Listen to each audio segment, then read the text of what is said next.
अस्सलाम वालेकुम नाजरीन, ड्रामा से अदावत की नेक्स्ट एपिसोड में आप देखेंगे अज़ियत जिसे मारी पर एतबार हो चुका है और मारी को अज़ियत पर। उसने तो मारी की तारीफ भी कर दी कि मुझे मेरी नेकी का कोई सिला लगती हो तुम। मगर वहाँ से ये फाहद है कि इस मारी को तंग करना नहीं छोड़ता, बार बार इसे मिलने की जिद करता है।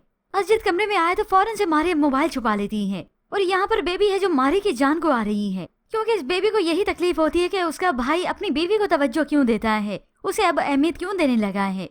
और अज़ियत को ये भी अच्छा नहीं लगता कि बेबी मारी को कुछ कहे। ऐसे में मगरमच्छ के आंसू बहाती हुई कमरे में आ गई। रोते हुए अज़ियत से कहती है, बहुत जल्द तुम्हारी आंखों से ना यह यकीन का पर्दा हट जाएगा और जब मैं तुम्हें हकीकत दिखा दूंगी ना, उसके बाद अपनी बात हर हाल में मनवाऊंगी। वो देखते मारी को है और बात अज़ियत से करती है और कहते वो वहाँ से चली गई। ऐसे में मारी तो बहुत ज्यादा डर जाती है। अज़ियत को तो मालूम नहीं, वो तो इसी लेता है। असल डर तो हुआ इस मारिया को और ऊपर से फाहद इसकी जान नहीं छोड़ा। अगले दिन फिर से इसे कॉल करता है। तभी मारिया थक हार कर अरीबा से बात करती है, खुदा के लिए अरीबा कुछ करो, इससे मेरी जान छुटवाओ। अब ये अरीबा जो है इस सारे फसाद की जड़। तभी बड़ी मासूम बनते हुए से कह देती है, जो लोग ब्लैकमेलिंग पर उतर आते हैं वो कहाँ किसी की जान छोड़ते हैं। यूं मारी की परेशानी का हल कोई मिल न सका, मगर ये अरीबा जिसके लिए गड़ा खोद रही है असल में तो घिरेगी ये खुद ही, क्योंकि इसके पीछे तो अब अहमद भी हाथ धोकर पड़ चुका है।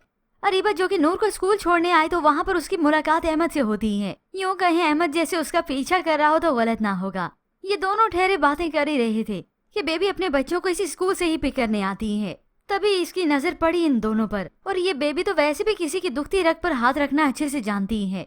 अब इस अरीबा की कमजोरी को कैसे हाथ में नहीं लेगी। गाड़ी रुकवा कर इतराते हुए जाती है इस अरीबा के पास। अरीबा तो इसे यहाँ पर देख कर परेशान हो गई और वहीं पर तंज भरे लहजे से इस अरीबा को खरी खरी सुना दी।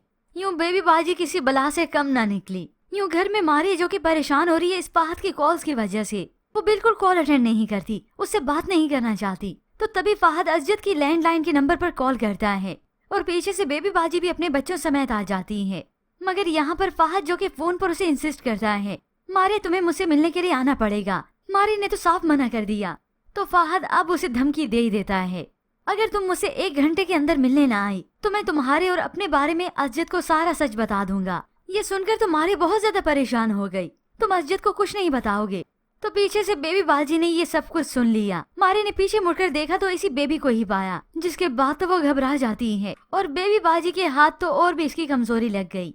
बस अब तो इसे पता लगने की देर है कि वो शख्स आखिर कौन है। अब जब उसे मालूम होगा कि ये शख्स फाहद है तो ये बेबी अपनी चलेगी अगली चाल और वहाँ से फाहद भी ब्लैकमेल करना मारी को नहीं छोड़ेगा। तो बिलाखिर अज़ियत के सामने सारी हकीकत खुल जाएगी, जिसके बाद तो आएगा मारी की जिंदगी में बहुत बड़ा तूफान।